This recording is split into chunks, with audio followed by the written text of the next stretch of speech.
We have got to bring high-tech jobs, not just to Silicon Valley, but to rural America. Again, I don't have magical answers, but the goal is we will not, under a Sanders administration, turn our backs on distressed communities. We will rebuild those communities. We will build the millions of units of affordable housing that we need. Now think about what it means to a community now where people are living in terrible housing or housing they cannot afford.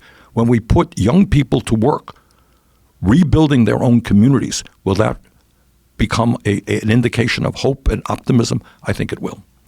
We're talking about so many deeply important issues, and all of them that will be under the control, or at least the direction, of the one person who winds up becoming the president of the United States. Is it a impossible job?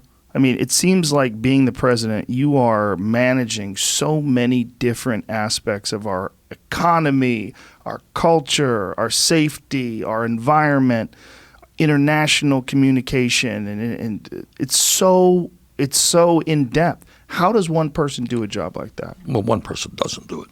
And you certainly don't do it by tweeting every other day major policy issues. I think he tweets a lot more than every other day.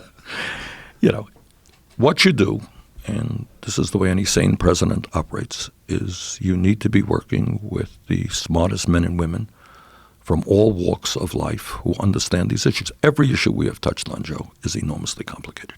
And I can send out a 20-word tweet on it, but that doesn't solve it. So unlike Trump, we will bring together the best and most knowledgeable people in this country to address the housing crisis, to address the issue of these diseases of despair.